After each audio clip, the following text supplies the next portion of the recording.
والصلاة والسلام على من لا نبي بعده أما بعد أعوذ بالله من الشيطان الرجيم بسم الله الرحمن الرحيم واتل عليهم نبأ ابن آدم بالحق إذ قربا قربانا فتقبل من أحدهما ولم يتقبل من الآخر قال لا أقتلنك قال إنما يتقبل الله من المتقين. د شوی کلی د جرګې مشرانو د پولیس انتظامیه او د بهر نه راغلو مېلمنو زه د خپل طرف نه تاسو ته هرکلی زه کوم چې دا شوه کلی دا زما کلی دی. زما پلار چې ړومبنی تحریک شروع کړی نو د دې کلي نه ابتدا کې هغه شروع کړې وه او دې کلي هغه له ډېر عزت ورکړی و، احترام یې ورکړی و. د دې کلي احترام او عزت هغه زما په زړه کې پروت دی او د دې مشران جان بهادر کاکا او نور دا زه خپل مشران ګڼم او کشرانو ترونه او ملګري وم. ماله چې دعوت دی راکه نو ما مولانا صاحب ته وویل ما زه به تاله زیری در کوم، تا په ما باندې زیری وکړه دا دعوت نه دی. په دې روغه کې ما هم خپل محنت کړی دی، بل هم کړی دی، بل هم کړی دی او دا نه چې د هغوی محنت بې ځایه تللی دی. ولیبال کې یو پاس جوړوي او بل کټ لګوي، هغوی پاس جوړ کا او نورو کټو لګو، دا ټول په دې گیم کې شریک وو. ټول له دې الله اجر عظیم ورکړي. بیا خصوصا دا پولیس انتظامیه دی به هم په دې کې خپل محنت لازمن کړی، الله دې دی له اجر عظیم ورکړي. زه اوږدې خبرې نه کوم او نه زما اوږدې خبرې کول عادت دی. بوډاګان دي پکې او بوډا سړي له واړه بولم زر زر ورځي، نو زه لنډه او مختصره خبره کوم. اسچو صاحب وایي چې سبب معلومول پکاري، نو دو سببونه زمونږ د دشمنۍ. یو سبب هغه دی چې انسانانو ړومبی ګناه کړی و، نو هغه د آدم علیه السلام زامنو کې یو ځای و چې هغه کې بغض او حسد د خپل رور ته راغی. رور ورسره زیاتی نه و کړی، خو هغه له الله یو مقام ورکړه او د هغه مقام نشه برداشت کولی، نو هغه خپل رور یې ووجه او بیا پې ستومانه و. نو یو حسد دی او یو غیبته او پسخېدل دي. پسخېدل جایز دي، یو سړي له الله یو مقام ورکړی، عزت یې ورکړی او ته وایې ارمان دی زما هم داسې عزت وی، زما هم دغسې مقام وی، دا جایز ده. یو دی حسد او بغض چې یو تن له الله یو مقام ورکړي او ته هغه نه برداشت کې او د هغه مقام خرابې، د هغه مقام غورځې، په هغه بدنامې الزامونه یو شی او بل شی لګې، دا ناجایز دی. نو دشمنه اکثر زمونږ په پښتنو کې د حسد او د بغض د وجې نه راځي. دویم سبب لوی سبب هغه دا دی چې موږ ټول عمر د بل حساب کوو، د بل په کار کې کار ساتو او خپل کار ته سوچ نه کوو. که موږ دا وایو چې زما ذمه داري دا ده او زما ذمه داري دا ده، زه خپله ذمه داري پوره کوم، که څوک هر څه وایي نو وایي به بیا هېڅ هم نشته. خو موږ د بل په ذمہ دارۍ کې کار لرو، د بل کار موږ خپل ګڼو او خپل کار بل ته پرېږدو. د هغې د وجې نه دشمنۍ جوړېږي. پښتانه ټول عمر د بل د مال حساب کوي، دله دا چرته وي. نو چې امي سړی مالدار شي وایي دی د پوډرو کار کوي، دی د چرسو کار کوي. او چې ملا مالدار شي وایي دله چرته نه چانده راځي، خو چې دا د کوم ځای نه راځي. نو د بل د مال حساب کوو. موږ لا پکار دي چې د خپل مال حساب وکړو او د پردي کار کې کار نه لرو، نو هر څه به سم شي او معاشره به سمه شي. زه نورې خبرې نه کوم، ځکه جان بهادر کاکا شاته ناست دی، سمجھ راته وایي چې بس که نو دی را باندې ضرور دی. خو پریکټیکلي تاسو ته یو مثال ښیم.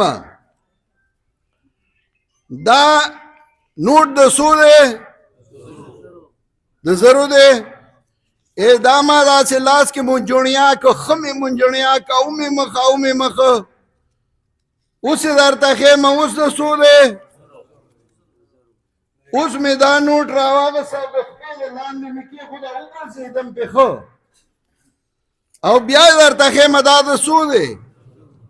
یو پیسه پکې کمه شوه.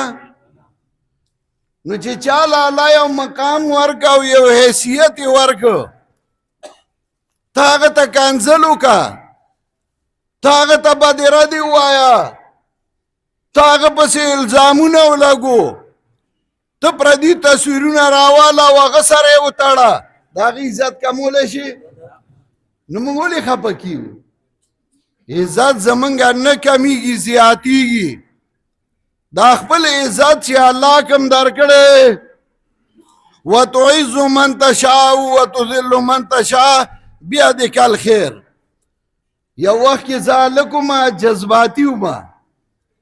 ما ته چاوي فلاني در پسې داسې ویلي، زه کوڅې له لړم او ورته وډبو چې راوت ګریوان نه مې ونیو، ما تا داسې ویلي، پښتون یم. او هغه د رګ هغه شیخ خو راځي سړي کې، هغه وایي قرآن مې وایي که ما ویلي. ما سړی پرېښوده، را روان شوم، ځان ته کنځل کوم چې دا ما څه چل وکړو. ما قرآن وی درس مې کو، سوره انعام کې په پیغمبر اعتراضونه دي، سوره فرقان کې اعتراضونه دي، بنی اسرائیل کې اعتراضونه دي. څوک وایي دی ډوډۍ ولې خوري دا پیغمبر، څوک وایي دی بازار کې ولې ګرځي، دا بله اعتراضونه. نو ما درس کو، نو زما زړه کې راغله چې که زه معصوم شم او ما نه اډو ګناه نه کېږي، دا خلک به ما پرېږدي؟ پیغمبر خو معصوم و، هغې نه و پرېښودی. نو الله وایي فضلوا فلا یستطیعون سبیلا. پیغمبره زړه پې مخ وکړو، دا ګمراه دي، دی د سمې لارې توفیق نشته، لار ورته نه ده معلومه د خوشحالۍ، لار ورته نه ده معلومه د ښه ژوند. دا مې دې له ووایي، دا مثال مې درته ځکه ووایي چې ګورئ موږ له پکار دي چې حسد بغض ختم کو. موږ له پکار دي چې پردي کار کې کار نه لرو. موږ دا سوچ وکړو چې د چا عزت نه کمولی شم، نه لرې کولی شم، هر څه به سم شي. نن د خوشحالۍ ورځ ده. زه په حیثیت ستاسو یو فرد او یو ملګری او یو کلیواله په دې خوشحالۍ کې شریک شوی یم. په حیثیت یو عالمه ملا نه یم راغلی. ابه بیا ته که ژوند ما کلي کې پرېږدی نو بیا به راشم، ګیلیاسې نه یم راغلی. او الله دې هغه چا له ډېر اجر ورکړي چا چې په دې کې محنت کړی دی، ځان یې کړولی دی، جرګې کړي دي، هسې یو ښه خبره کړې ده. زمونږ دعا ده الله دې دا ډېر د خوشحالۍ کړي او الله دې پکې ډېر برکتونه واچوي. استاد ابراهیم مولوي صاحب، اختر علي، عاشق علي، ندیم، منیب، بلال، زبیر او زکریا، یاسر، ارشد، عابد، اسرار. د عابد او د اسرار ډېره شکریه ادا کوو چې قسمیات هم د الله په کور کې ولاړو چې موږ ورته څنګه ووایو نو زموږ د غاړې چې تاسو موږ باندې څه وایي نو موږ ورته تیار یو. الله دې ډېر قدر وکړي ځکه دا دې ځان د الله کورونه او ځان د الله خاندان نه وایي.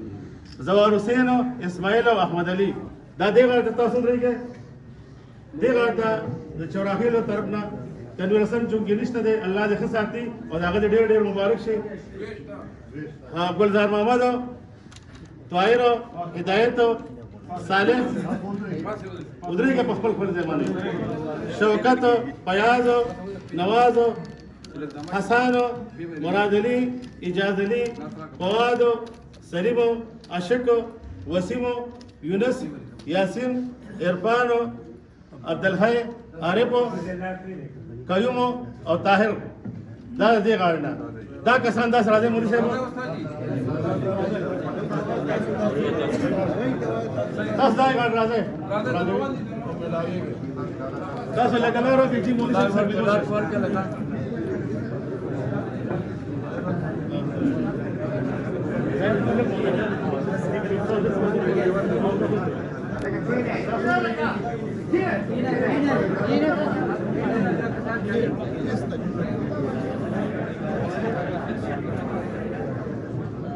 مبارک شه ټول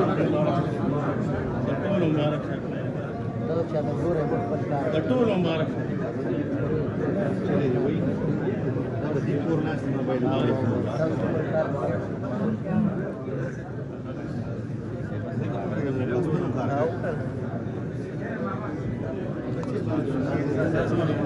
مراد علي आपके से मिला आपके से शेख साहब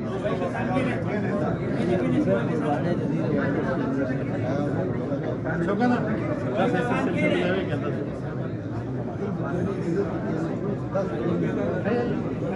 हेलो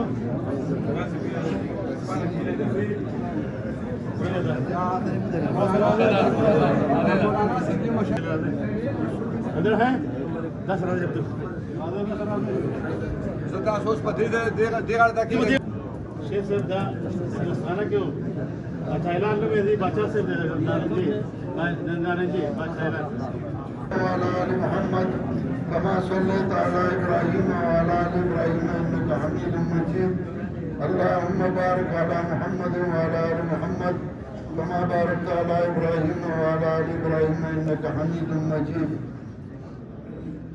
دعا کوي دا د کوم مسلمانانو چې روغ او شو او د دې په زړونو کې دیو په لکم نفرتو الله دې هغه په محبت او مینه باندې بدل کړي الله دې د نارینه او د زنانو د دوه زړونو کې دیو په سره مینه او محبتونه پیدا کړي کوم کسان چې وفات شوي دي شهیدان شوي دي الله دې هغه لاغه جهان خسته کی او الله دې هغه قبرونه منور کی او الله دې باغی باندې رحمتونو بارانونه وکړي دای سره که چا مرګرتیا کړی د رشتہ دارای د وجه د خپلوای د وجه د نور وجه نه نو الله دې هغه ته د دوه فریقونو زړونه صفا کی او الله دې هغه زړونه دې ته صفا کی الله دې زمونږ ټولي دشمنای په دوستای باندې بدل کی الله دې پښتون قوم دا عزتونه بحال کی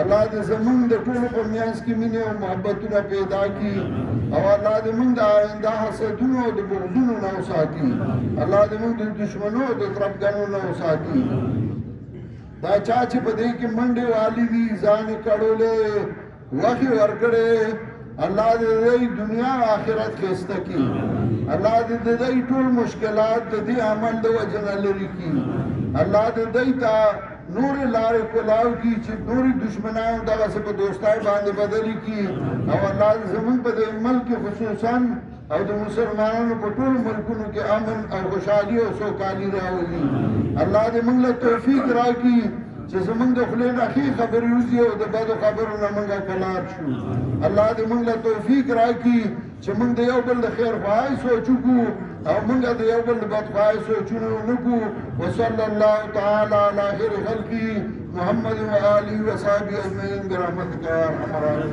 ډېر مبارک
Gracias.